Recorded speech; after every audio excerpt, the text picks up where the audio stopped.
Hello, it is Lisa, and it is time to come together for some yin and 30 minutes of restoration. Today, we're going to work a little bit more on the yin side, working hip mobilization, affecting perhaps the capsule of the joint and the deep connective tissue of the hips and pelvis.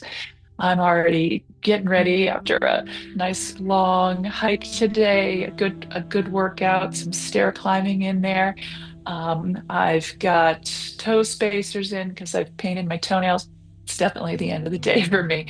So, welcome to you. If this is the first time that you're joining me, I'm here every morning, Monday through Friday, most mornings for 15 minutes of calm, and then on special occasions to do a little bit of yin. So let's come together and set that intention for ease for ourselves. One way to do that is to simply set our eyes in a steady gaze a little forward and down. Invite the muscles of our face to relax. Check in with the muscles, the structures within our mouth, and invite them to places of ease as well.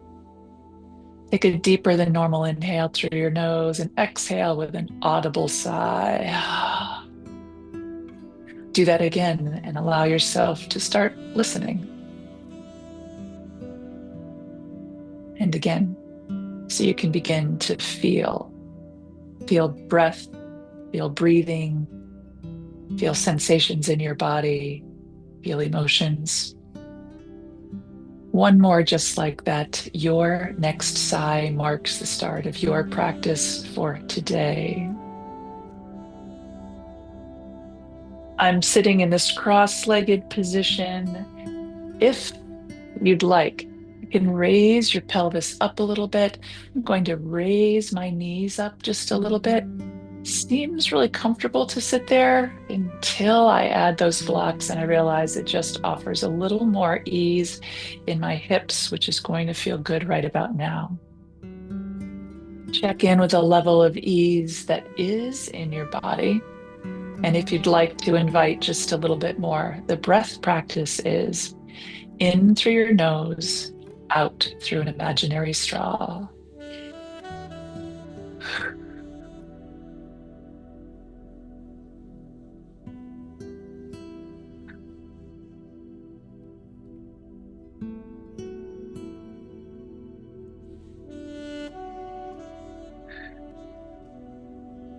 With training, that breath practice, coupled with our check ins, eyes, face, mouth, can relieve you of any adrenalized moments that you do not need, do not want, within 3 breaths. So simply notice each time we return to the breath, what is your body's response to that invitation to move towards ease?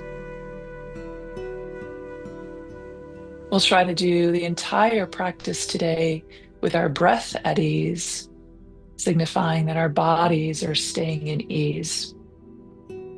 Are you able to just go through some gentle spinal motions, not with the intention of work, not with the intention of finding a stretch or end range of motion, but simply bringing some ease. I like to say bringing some benevolence to the spine after a hard day's work. This is a little flexion and extension. Offer that side bending. Head goes, shoulders, body.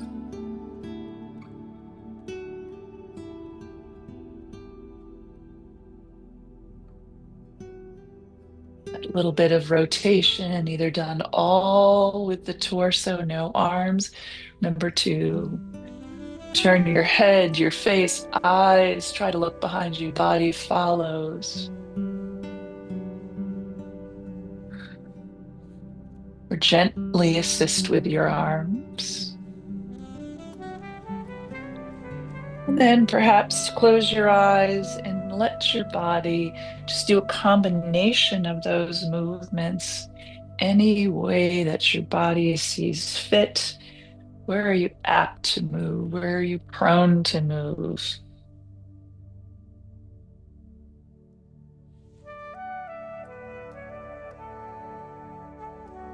And return to that place of neutrality, ischial tuberosities, sits bones, butt bones, placed heavily on the floor, spine neither tucked nor too swayed, just neutral, chest pulled up just a bit, face looking straight ahead, eyes can still keep that little forward and down gaze, even though the face looks straight ahead. A nice stacked posture, just still a modicum of work. Then to release that chin to chest, releasing the back of the neck, middle of your back slumps, chin still to chest.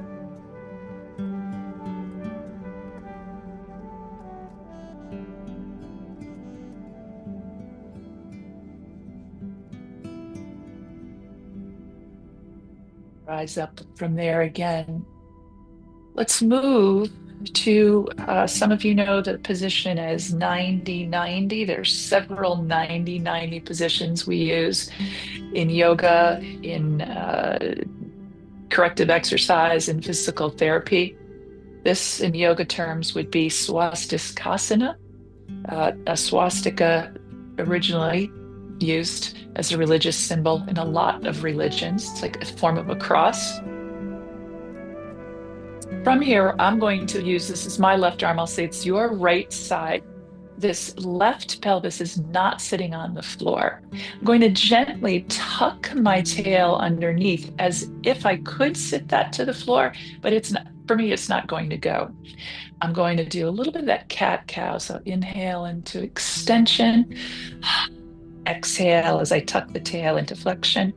I'm still using this arm as support. This is a lot of muscle activity. Let's get as much of the muscles out of the game as possible. I'm going to work a little bit harder just to keep my shoulder in a nice position there.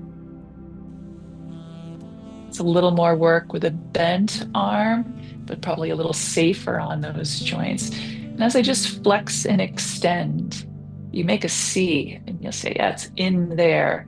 That is in a great place. Some of you are going to get cramps. I might say some of us, it may happen to me today, will get cramp deep in that glute muscle. Get yourself out of it. No, you'll use some muscle that is not used to working. Right now, it's a deep hip mobilizer, a joint mobilizer, possibly stretching that capsule right outside the joint. Very gently, I'm going to say I'm going to sit into this. Again, my pelvis is not near the floor. It's near. I'm going to take this thin block, and that is almost too high for me to sit upon. But I'm going to try it. See how much I can relax right on there. I have a folded towel. If you allow your body to rest into these postures, it's a completely different thing.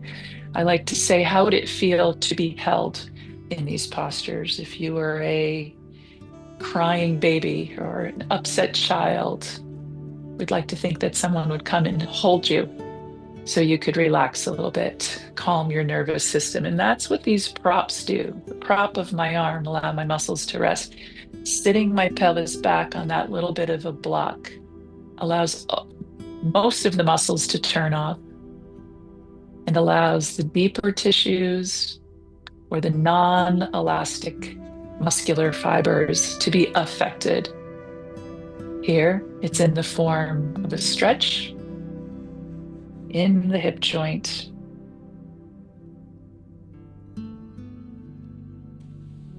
Let's spend another minute right here.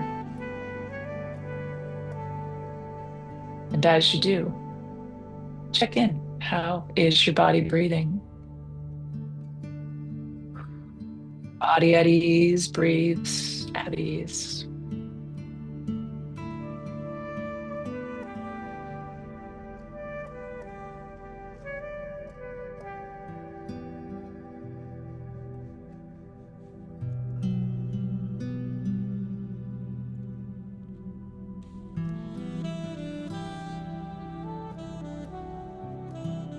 Pick your pelvis up a little bit. You're going to go into that spinal extension. My lower back is swayed.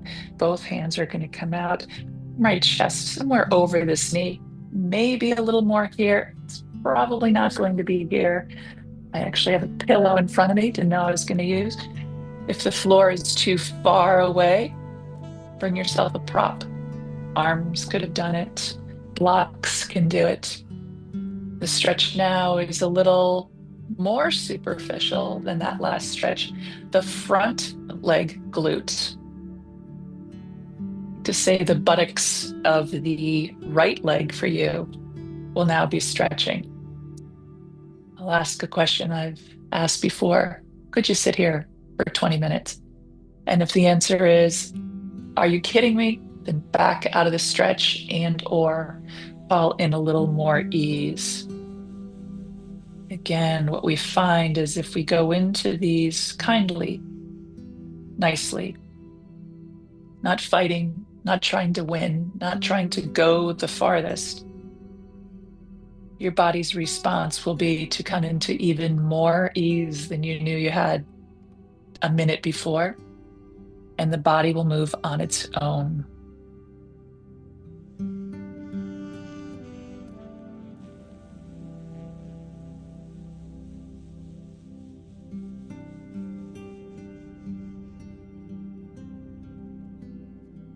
Now, as you sit here and move, you may be able to go farther. I like to give it some time in that original position of tolerable stress.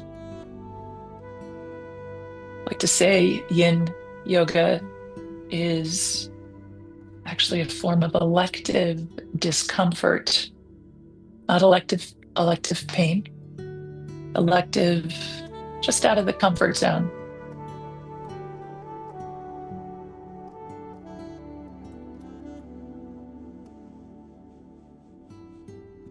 Could add another block right here and hold my head.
Check in just to note if your body has become any more flexible. I will change the orientation of my pillow.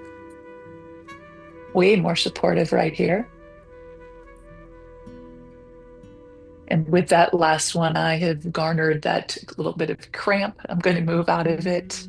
Clearly, I added a little more work than I thought I was going to do there. Sometimes we get into these positions of stretch, the ranges of motion that we are not used to working in, which means it doesn't take much to fatigue the muscle. And that's exactly what happened in that hip musculature right then.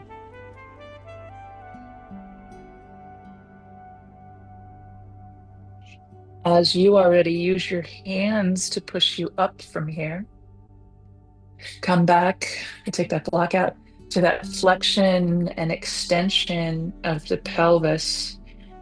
Just noticing for some of you that joint really will really feel like it loosened up some. You'll have a little bit more range of motion. Before we move from here, take the front leg, your right leg, and cross it past the midline of your body. Help this back leg with your arms. We're going to do a brief check-in with the legs crossed. Tough to see with all this black I'm wearing. Nose, chest, middle of pelvis, and knees lined up. Traditional yoga, we call this Gomukhasana. In Yin, it's very often called shoelace. I like to think about taking these two sides of my shoelaces and pulling them tight. Let me grab a block you can see. I think I will rest upon that. This will be a fairly short check-in. We've done this posture in the last couple of days. Sometimes the answer is lean back on your hands and really block this one up so you can get in it. For many people, getting the knees into midline isn't going to happen, right? You think of all those big, say, heavy football player whose job is to stand still and not let anybody get past them. Not built, not trained for flexibility. This posture is not always a possibility for them. You might have knees on the floor and you might choose body forward. We'll just take another minute here. Appropriate places to feel this would be the outsides of both hips as the musculature is affected as the hips move into adduction towards the midline.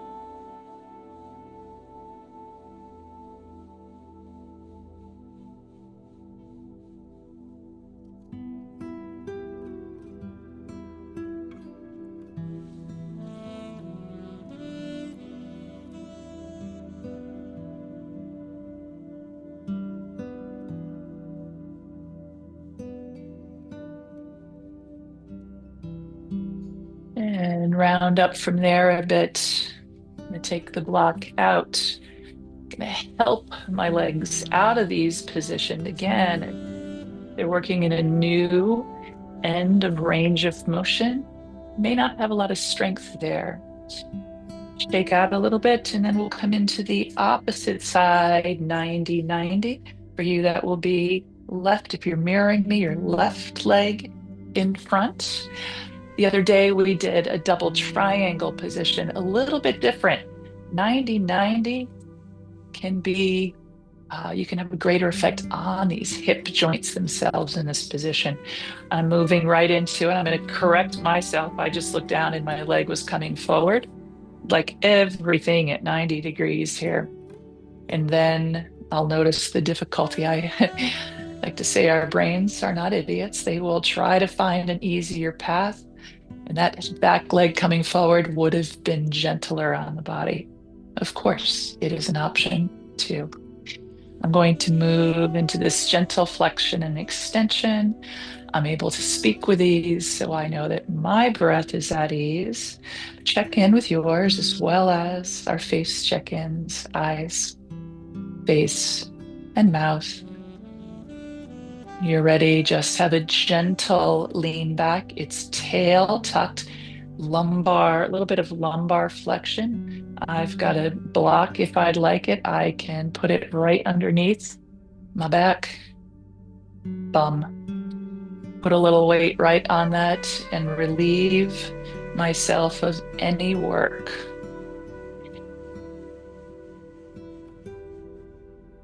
Again, if you could make a C with this hand and grab into that hip joint, that would be a very appropriate place to feel this. Deep in the hip joint, the joint itself mobilizing. Next layer is a connective tissue layer. Looks like a plastic bag that goes from bone to bone, holding in the synovial fluid. It's like it's been shrink wrapped, and we'd like to just make it a little bit bigger. Changing the joint position, allowing that synovial fluid, that lubricant, to get into perhaps different parts of the joint, different surfaces.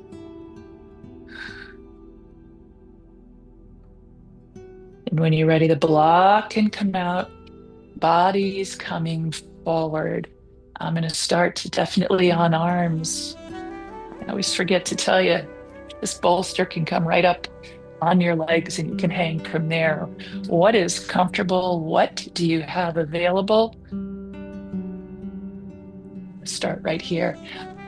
You might want to check in with your shoulders. This will be a lot easier. Shoulders parallel to the floor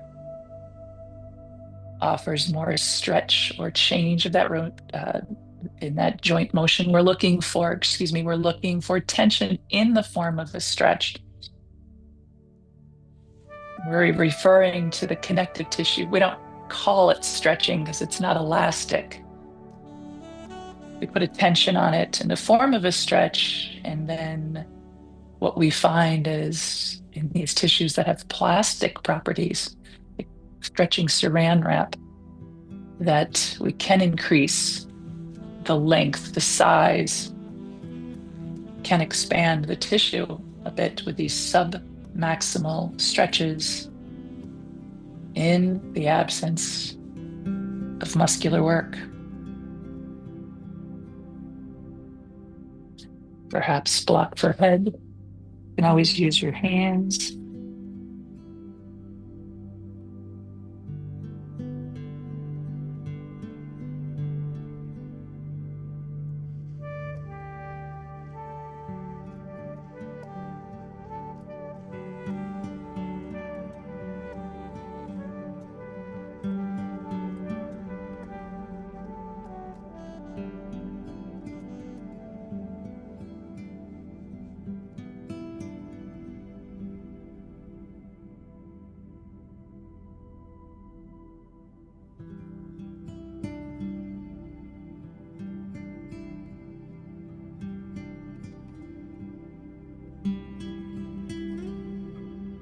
Perhaps check in and see if your body can go any farther. Again, it's not a race to see how far you can go, but we are looking at the body's response to the stillness, your response to the ease, response to this kind of benevolent request to change shape.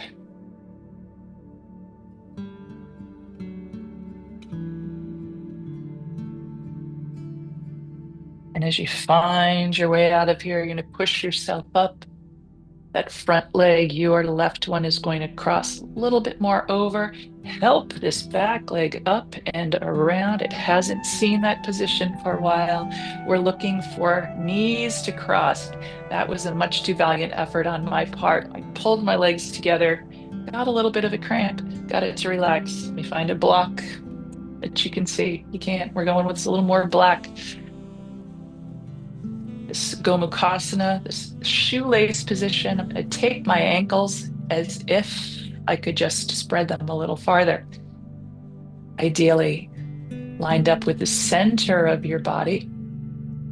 Perhaps in a real world, they're resting on the floor. Perhaps they're resting on 4 blocks. Perhaps you're back here. You're finding what works for you. And again, could you sit here for 5 minutes at ease?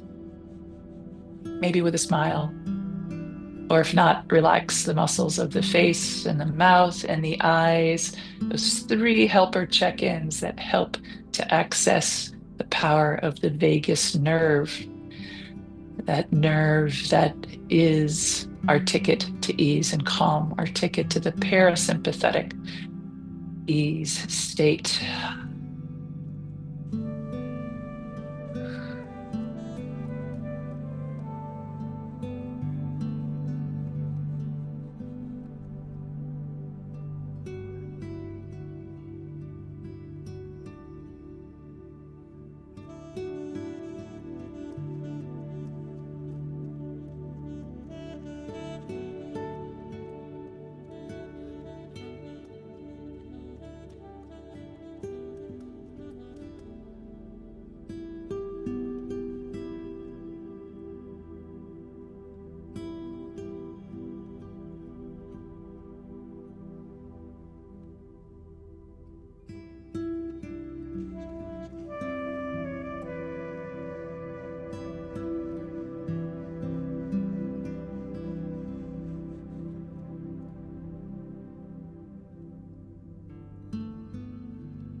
As you are ready, let's sit up. Let's help that top leg up and over. Ah, it's been way crossed. It may not be used to working there. Help this bottom leg up and over. Let's go into a wide-legged sit with the knees bent. Probably don't need that block. I'm going to use my hands as a prop, pull my back up. This would be nice and upright. Let's see if I can pull myself forward, flat back leaning forward. So not collapsed in the torso, but upright. Hold forward. This is motion through the hip joint with these bent legs, probably not feeling it too much in the hamstring, inner thighs, but not in the muscles that cross down over the knees. It's a nice way to get the inner thighs, the groin stretched without bringing in some of these longest muscles, the most superficial of the lines of connective tissue. Let's try straightening. You may need to come back to do that. Check where you are. Check if you can get up straight. Forward as you like, but we'll try this with a nice straight spine. My arms are being used as the props, bit of kickstand. Legs are at ease. So is breath. Eyes, face, mouth.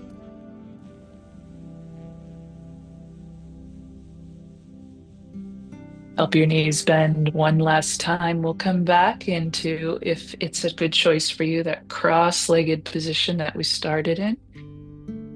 Checking in gently with those spinal moves.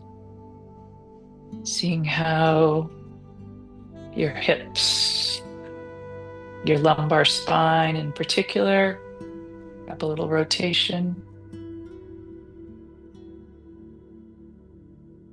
And then find your way to some stillness for the last minute or two.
whether you are here live or on recording, whether it is the fall of 2025 or years later, I appreciate you being here and hope to see you again. Have a great rest of your evening.